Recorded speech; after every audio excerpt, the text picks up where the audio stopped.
What's up, y'all? Hey, y'all. What's up, y'all? Hey, so welcome back to part 2 of husband and wife Q&A at the Hard Knocks Life. What I know. As you can see, Deon is feeling much better today. Everyone kept commenting in the last video saying that he looked like he really wasn't into it. But it wasn't even that. He was just really tired. But he's still in the finals. It was his last day of finals. God. So he is so worthy. So he is happy to be done.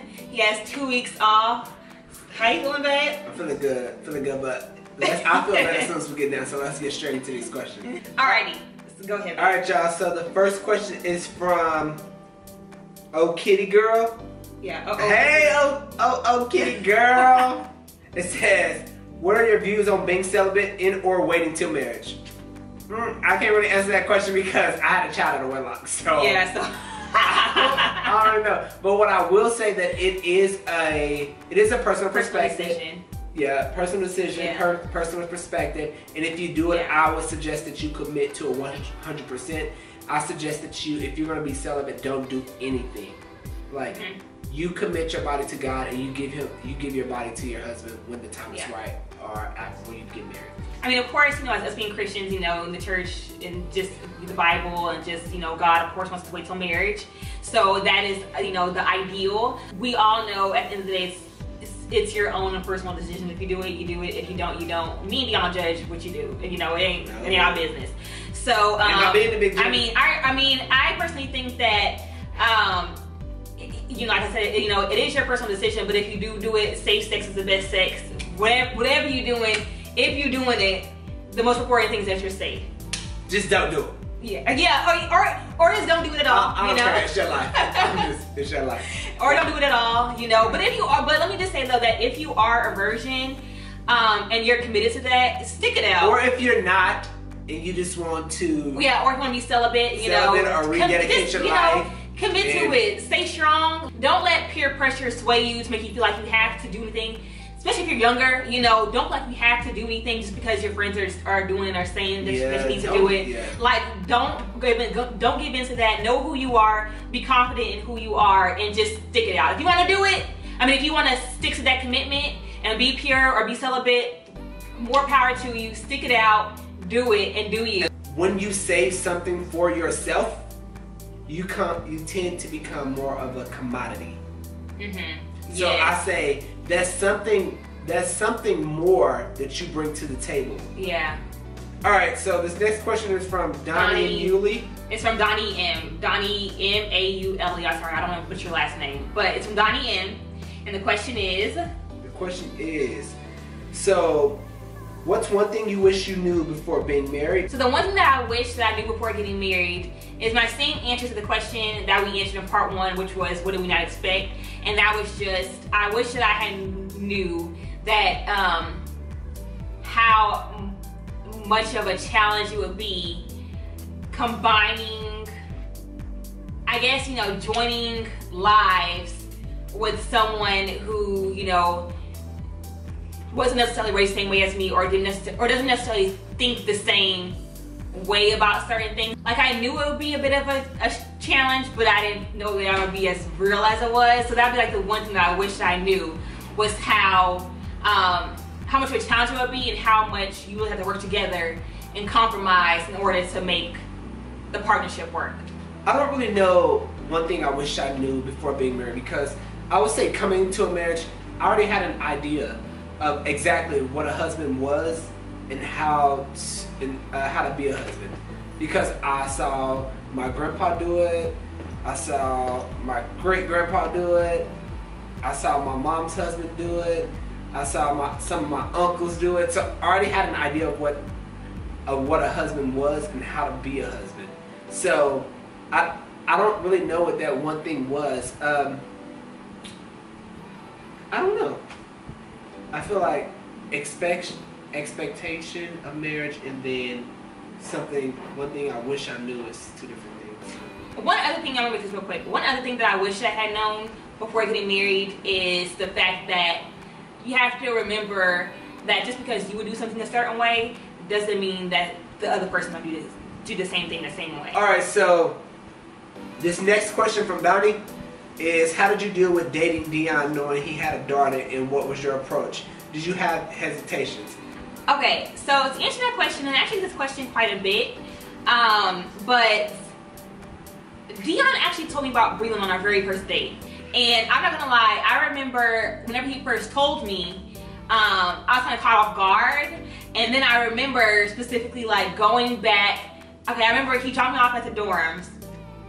And then I remember going back to my room and talking to my sister Alicia and one of our friends Renee, and telling them about how Deon had a daughter, and like how I didn't know how I felt about it, and like how I didn't know, and like how I didn't know if I wanted to keep dating him, because you guys know there is a stereotype. It's not good, but there's a stereotype about dating, you know, just people, you know, others with children, whether it be a guy or girl, because you know the whole, you know, drama with the other parent, you know, because you know it could just be kind of messy, all that stuff. But I remember I kind of talked to him about it, and I was like, you know, let me go ahead and just give him a chance, because at the end of the day, like, you know, I'm getting the sense that he's a good person. Granted, he's only been dating for, well, we had just met that weekend, so I hadn't known him for that long. And I kind of sensed that he was a good person, and I was like, you know, let me go ahead and give him a chance and just kind of see how it works. If it works out, cool. If it doesn't work out, that's cool too. But I didn't want to not give him a chance because of that small piece of information. And so I did it, and I'm so glad that I did and didn't, like, you know, talk myself out of it, because I mean, he's an amazing guy, he's an amazing father. And whenever I first met Breland and kind of saw him and Breland interacting, that like made my heart smile. And I feel like, I always say that I think Deon did a really good job of kind of introducing me into the dynamic, because whenever I came around, it wasn't, first of all, it wasn't forced. I just like gradually built a natural bond with her. And then Deon also made it like pretty clear to Breland, like, this is Kyra, I'm with Kyra, I'm gonna marry Kyra, like, and it kind of naturally grew into what it is now. So I think that a huge factor was his part in introducing me into the situation. My desire to not force it, kind of just let it naturally happen, and then just taking that chance to be with him. People's perspective on dating people with children is basically a stereotype, just like Kyra said. But the issue in that stereotype is that when you date somebody with a child, it's not how you deal, how the newcomer deals with the child or the person. It's actually how the present parent that you are dating deals with the child and the child's mother. That's what shapes your relationship with the child, and also your relationship with the dad. The whole experience, with the dad. So I say that to say this, like, I came, honestly, if Kyra would have had a child, I probably wouldn't have dated her. I'm not. Isn't that terrible, y'all? Isn't that terrible? Because I already had it made up in my mind, like, I don't want a second child, yada yada. That was then, or whatever. I didn't want a second child, or whatever.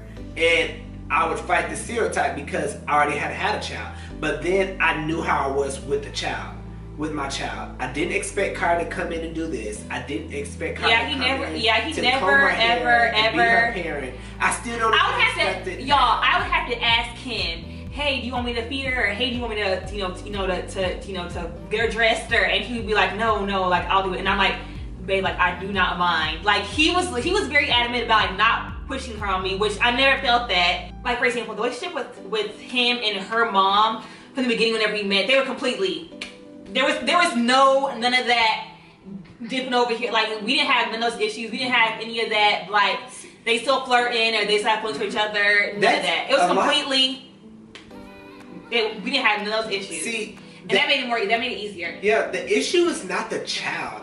It's the parents of the child that that don't really know how to communicate based on the child, still have emotional connections, or doing all this extra. That's too much. Yeah, we didn't have that. If you deal with that, then yes, I would suggest that you leave that person alone. Alright, so the next question is for Deon. It says, please explain. From Crystal L. Oh, Crystal L. For Deon. This guy right here. Me.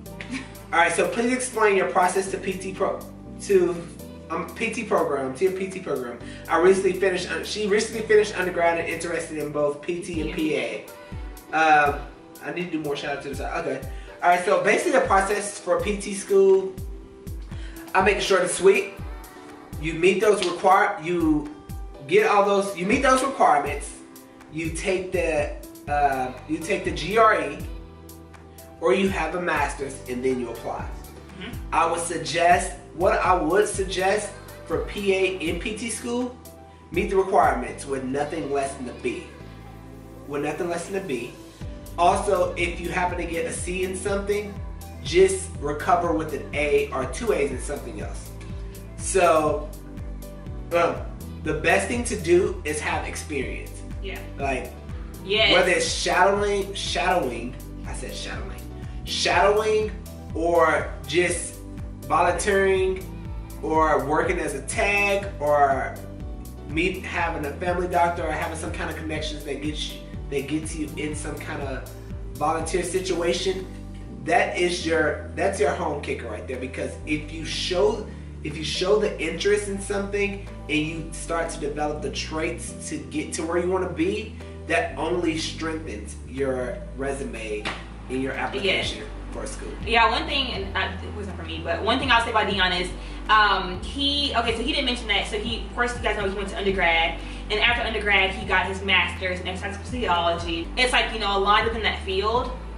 And then whenever he did his master's, he was actually working as a PT, a physical therapy tech, at a hospital and a PT. You did a hospital and then a PT center, right? Yeah. Yes, he had that experience already.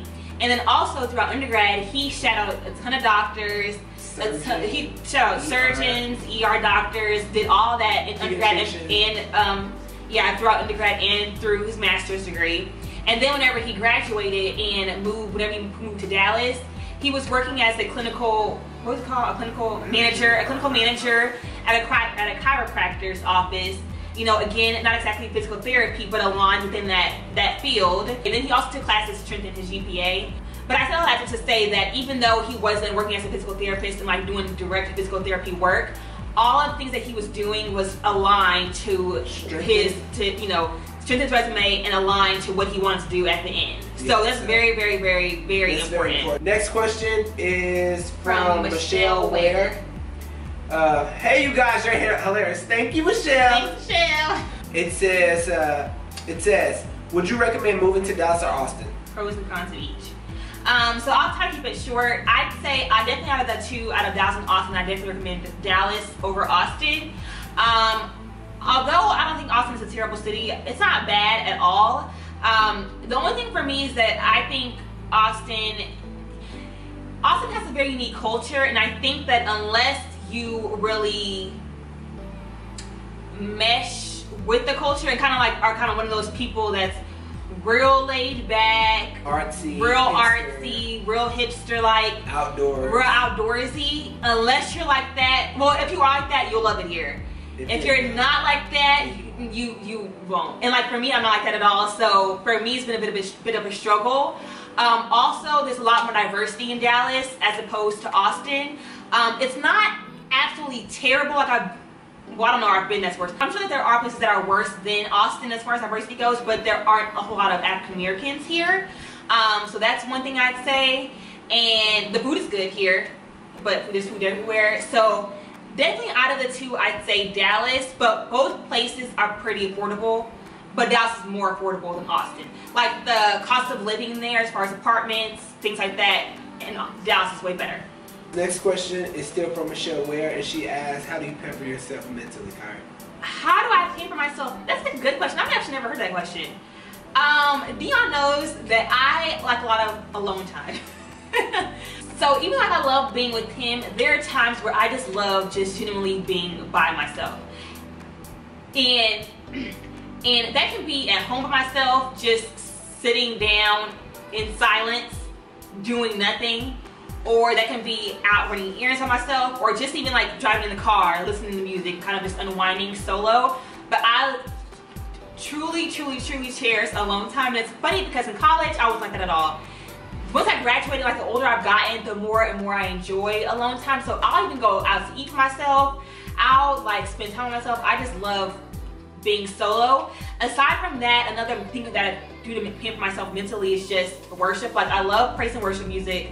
I love just praying to myself. I love just like me and the Lord having our time. Like, that's always an unwind for me also. So those are the two things that kind of help me just woosah and relax.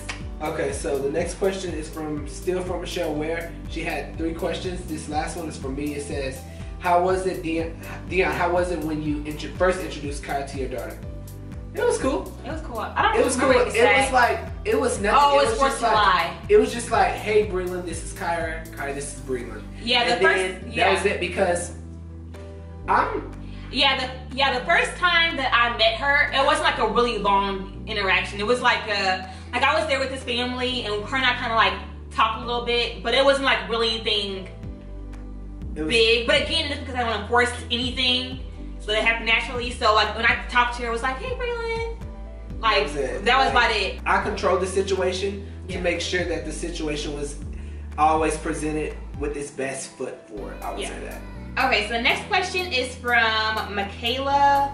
Oh, I'm sorry, Michaela, I don't know what's your last name.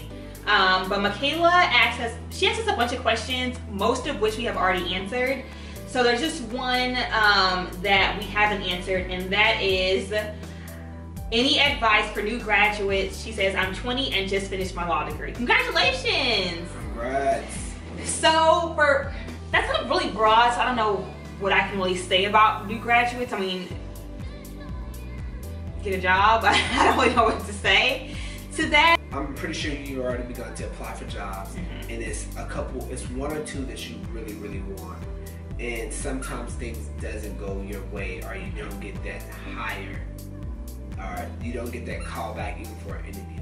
What I would suggest you do is, like, don't panic about like not finding a job. Don't get sidetracked about what is now, like what's not happening right now. Be patient, wait, don't give up, and keep pushing forward. And then I think my piece of advice would be, since you are in your 20s, like, aside from, you know, the professional route, when it comes to, you know, looking for a job, because honestly, like, you would be surprised how common it is for recent college graduates to have a hard time finding a job. If you are having a hard time finding a job, do not panic. You will get one. It will come all in God's timing, so just don't panic. But my thing is more so personal. Just since you are in your 20s, you just graduated, you know, you're about to embark on a whole new journey in life, take this time for you. Like, enjoy your youth, do things that you want to do, find a new hobby, you know, travel the world. Like, this is your time to live your life and live your best life at that. Also, before we go on to the next question, Janita Campbell, you have struggle feet. I'm talking about my feet. You got struggle feet. And I can talk to Harley because he's in my house with your struggle feet. Please, you don't know he got the world's worst struggle feet, okay? Your daddy got the worst struggle feet. Whatever. I'm trying to hit on my daddy because your feet struggling. I know he's going to affect yours. He go get pedicures. You need to go try it. And it's the reason he go get him. You should go follow him. Well, maybe you need to go with him. Please, at least he can admit that. No, I don't. Concrete. Why are you lying? Show your feet. No. Show about my feet right I'm now. not showing my feet. And don't look back. Go to the question. Go to the question. All right, Janita. I see you later, girl. Okay, so next question is from Alnisa21, and she has a couple questions, most of which we answered. One question is, how tall are the both of you? I am 5'4". Deon's 5'8". And another question that she asks is, what city would you like to make your permanent home? Don't know. Yeah, we don't know. If you watch part 1, you guys know that we have no idea where we want to move next. But like but we have like dream spots, but we don't have no idea like where we want to settle down. So that's to be determined. So the next question is from So Official Rail. And the question is, if you could live anywhere in the world, where would you go? Hi, Dr. Sam. Love y'all. Love you too, girl. Okay, now go. You gotta show us some love. So, if you could live anywhere in the world, where would you go and why? New York City. Why? That's my place. Cause I love it. I love it. Some people like think it's too busy and too much going on, but like that would be probably my dream spot in the U.S. As far as outside the U.S., I don't really know because I haven't really explored much outside of the United States of America.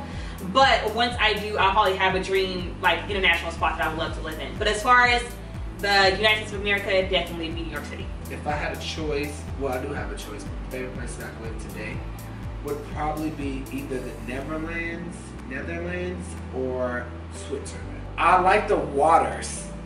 I'm pretty sure I love the waters, like the natural waters in the Netherlands. Like it's crystal clear blue. That's all. And I just want to drink it. And then she also asked, you've lived in different areas of Texas, so which city is your favorite and why? Out of Dallas, Austin, and Houston, I definitely say there's pros and cons. Well, there's a reason why I love Houston, a reason why I love Dallas. I'd say Houston more so for the activities, things to do. It's so diverse there. It's big. Like I said, there's a lot of things to do there. To me, I think it's a really perfect landing spot for people of different stages in life.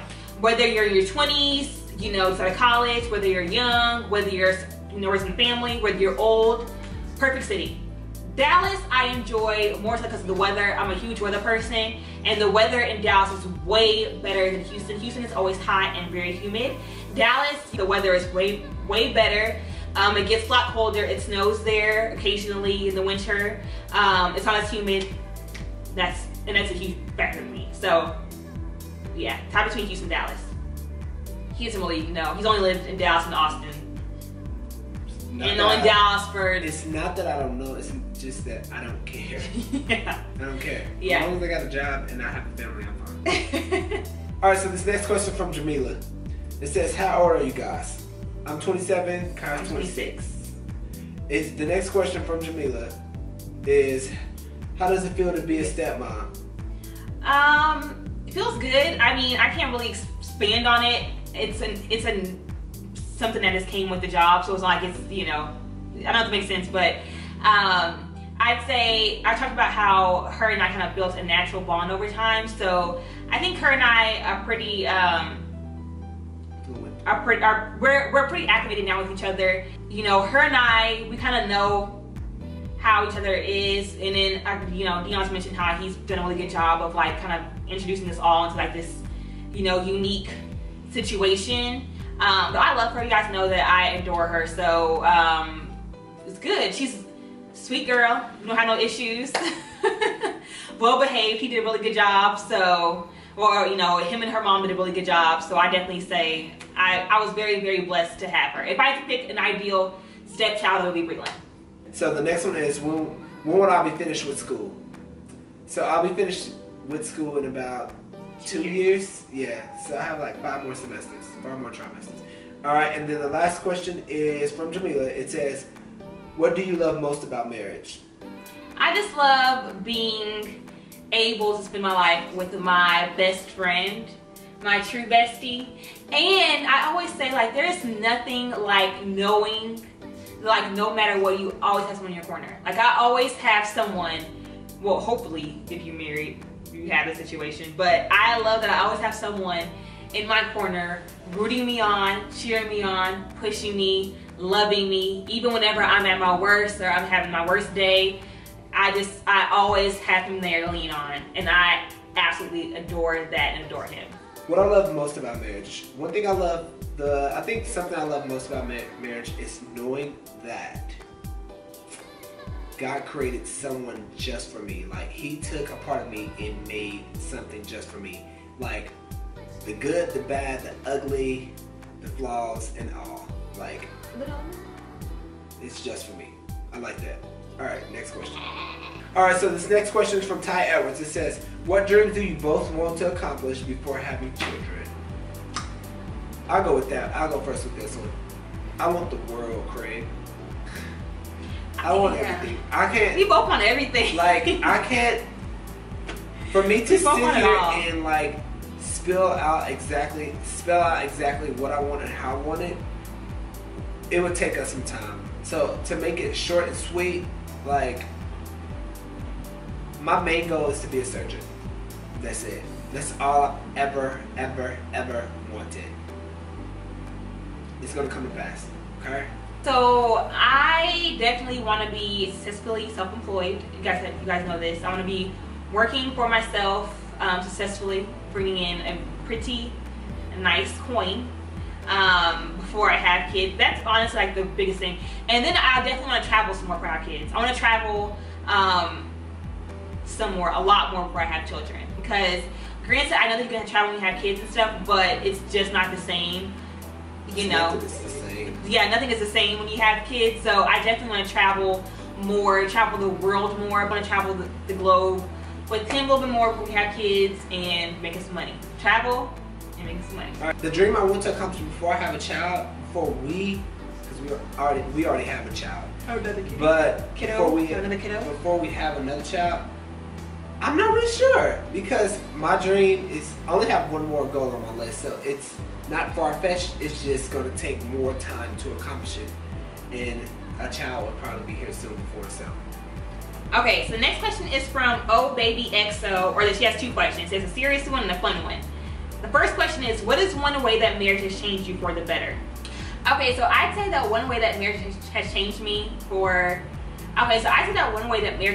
the better. I'd say, even though I'm far from perfect, definitely far from perfect, I'd say that I'm more open to expressing my feelings. I still struggle with it every now and then. For the most part, I think I'm pretty comfortable now.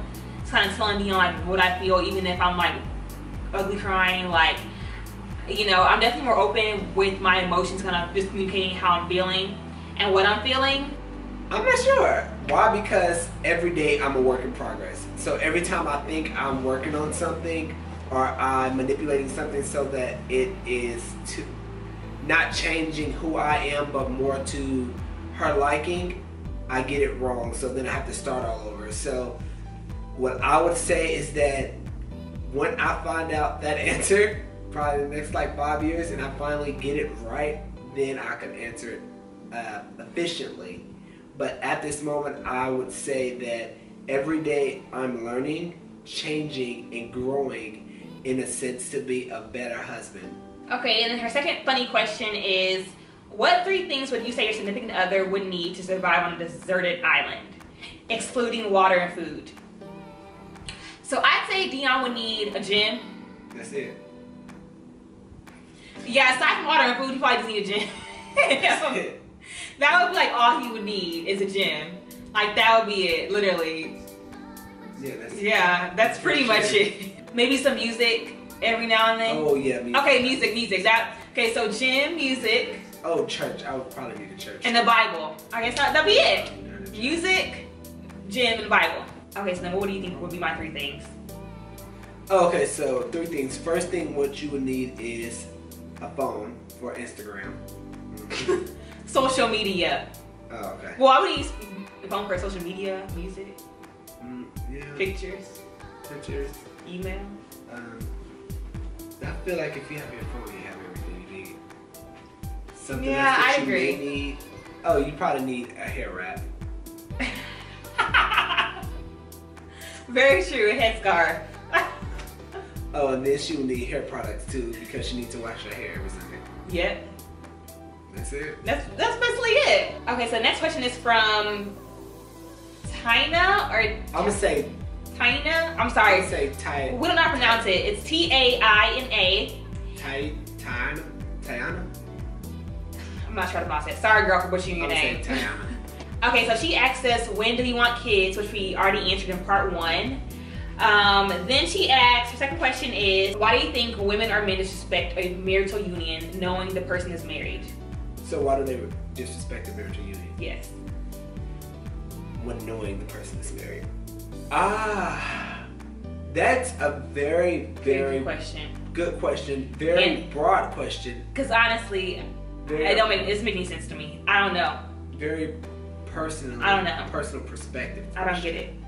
I just have very, very strong negative feelings toward homewreckers. I see. And I think that anyone who knowingly keyword, now there are sometimes people, date a man or a woman without knowing that they're married. That's, different situation. But if you're dating or dating someone who you knowingly know is married, now granted that party, the married individual is, granted, the married individual is already in the wrong. They're definitely responsible. However, for anyone to come in and knowingly interrupt a marital union and have an affair or a relationship with someone, I never have understood that concept, because you can never tell me that I'll be sharing what's mine. Married, dating, whatever. If I'm with somebody, it's just us, okay? And I don't have the answer to that. I think people want. I think sometimes people naturally want what they can't have.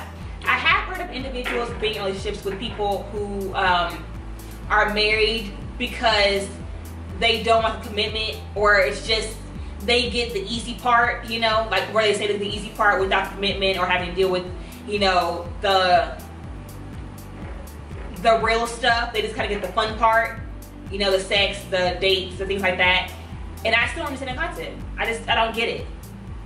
I don't understand why men or wives cheat on their significant others. I don't get it. Or husbands or wives cheat on their significant others. I don't understand it. I'd rather leave you than cheat on you. So I don't know. What do you think? Basically, just to try to answer your question from my own personal thoughts, I think that the person that went out looking for something else allowed that to happen, and we can't blame the third party. No, yes you can, because they're both involved. But I think you're trying to say that if you're talking about who's the disrespecter, no, they both will be. They're both involved. But I think that. Okay, my bad. Let me retract this real fast. Okay. Just let me retract this. Okay, Kyra's right. They're both disrespecting the marriage, but the person that's actually in the marriage allowed the disrespect to occur. And that brings me back to the statement that I said recently. Sometimes what you're not getting at home, you will go find somewhere else. And sometimes you can be getting everything at home and you still want to go want find something else. What I truly believe in a marriage, and how to, let's say, decrease the disrespect, whether it be going out looking for somewhere, or him just disrespecting his wife, or disrespecting his marriage through thoughts, talking, whatever. You need to build a better foundation with in your marriage. Yeah. So I think it all comes down to the foundation. People always go out looking for something that they think is missing, or that they think that they don't have. But 9 times out of 10, it doesn't work out, and you always end up being the one that's losing. So just don't do it. Like, just don't do it. Yeah, y'all. So that is it for part 2 of our husband and wife Q&A. Hope you guys enjoyed it. If you guys did, give it a thumbs up, and also subscribe to our channel, The Hard Knocks Life. What did it say? The Hard Knocks Life. Y'all. So thank y'all for tuning in for part 2 of The Hard Knocks Life. See, look at you doing the same thing. Thank y'all for tuning in for part 2 of Husband and Wife Q&A. If you like this video, please hit that thumbs up button, and then subscribe if you haven't already subscribed. Click the button right now. Subscribe to our channel right now. Do that, what she said. So that's all we have for you all. Until next time, we're saying deuces. Don't you want to say deuces too? Isn't that what you want to say? Yeah, well, I do. I'm so tired, I can't even think. So, love, peace, and hair grease. Bye, y'all.